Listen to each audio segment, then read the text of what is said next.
Hi, I'm Dr. Campbell, and let's talk about a safe and effective way to trim your pet's nails. Why do we even do this in the first place? Why trim a pet's nails? A pet's nails that's too long can certainly get snagged in the carpet, they can break, they can twist their toe, and it can cause them a lot of pain. Second, it can injure you. An unruly pet or a pet that likes to play really rough can leave you with scratches on your arms and your face. It's really important that we keep these nails really short and well trimmed. It's important to know why this can be so difficult. Pets have something called the quick.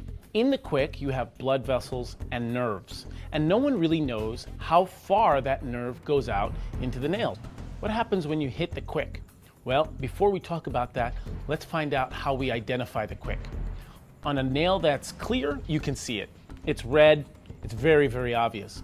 On nails that are black, sometimes you can use a flashlight and shine it behind the nail to show where the quick is. And then, even if you still can't see it, you need to guess. And with that, I just trim the nail back a little bit each week. That way, I know I'm far away from the quick and it will keep receding with each cut. And then what if the dreaded happens? What if we do hit the quick? Remember, I said, even vets do it. You use styptic powder. Certainly, this is a powder formulated to help stop bleeding. It's a yellow powder, and as you can see, what you want to do, simply put some in your hand, place it on your finger, and place it on the nail, just like that. A home solution that you could use for styptic powder, flour. Just find some flour or some cornstarch around your kitchen, do the same thing as the styptic powder, and you should be all set in helping to stop the bleeding. Let's talk about some common methods to trimming the nails. First, here's a standard scissor type nail trimmer. Simply, the nail goes in between the scissors and you cut. Again, staying away from the quick. The second type of nail trimmer is something called a guillotine type nail trimmer. There's a very sharp blade here that takes the nail off. So the nail simply goes in here and you use the blade and do it very quickly. What are some home solutions if you don't want to go ahead and buy nail trimmers? Conveniently, some pets enjoy having their nails grinded instead of cut. And this, you can find a standard emery board and just grind the nail. Also, you can use a standard nail trimmer. If you have a cat or a very small dog, you can use a Dremel. Now, this is a really popular technique in grinding the nail because when you're done, there's no sharp edges. But remember, the nail does heat up when you're using a Dremel. Place it against the nail and do it in short bursts. Again, staying away from the quick. And as you do it, just rest the Dremel against the nail. Let the Dremel do all the work. What's a good way to tell if my dog's nails need to be trimmed? Well, if they're walking around on hard surfaces like your wooden floor at home and you hear clickety-clack, clickety-clack, those nails are probably too long. Those ones need to be trimmed. Cats are a little bit more difficult. If you look at your cat's paws and you see that they tend to have flakes or crusts around the nail or things are falling apart, those nails need to be trimmed. You can't have them too brittle. And for our lovely volunteer, we have Barney and Allison. Barney's a little nervous for us today, but he's going to demonstrate on how to clip nails. Hi, Barney. How are you? Hi, Allison. Okay, Barney, here we go. What we're going to do, Barney, is basically extend your left arm. Go ahead and extend that for me, Barney. Excellent. Good job, Barney.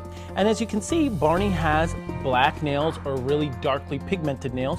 You're going to want to use a flashlight. And as you can see, okay, now you know exactly where the quicks are. And simply, we're going to try the guillotine nail trimmer first. We're going to hold the paw in our hand, okay? And you only want to trim off a little bit of the nail. So we put it here and simply like that. Look at the nail, assess it to see if there's any bleeding. No bleeding, we can move on to the next nail.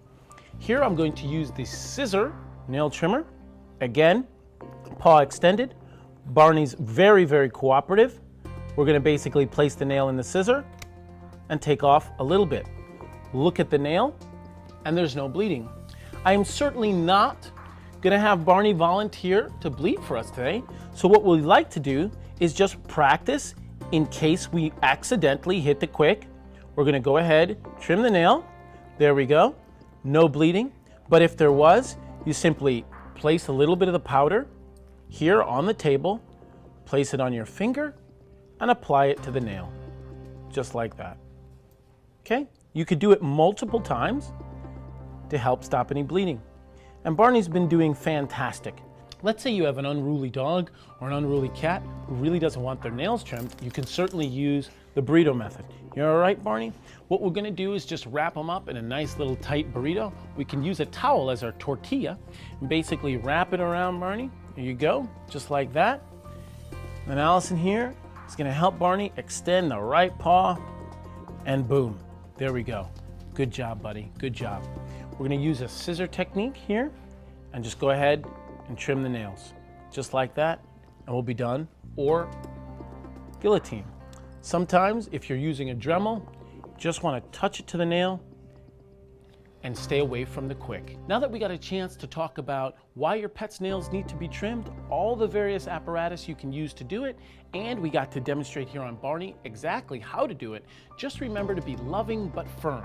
Don't pity him, but don't be too forceful. If you're too stressed out or it stresses out your pet, make sure you go to the best veterinarian around to help show you how to do it, or a groomer who's professional and they can show you exactly how to do it to make the experience loving and fun for everybody involved. Do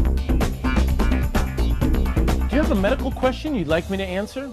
Just submit it in the comment section below and we'll answer it next episode. Remember, there's nothing stronger than the human-animal bond.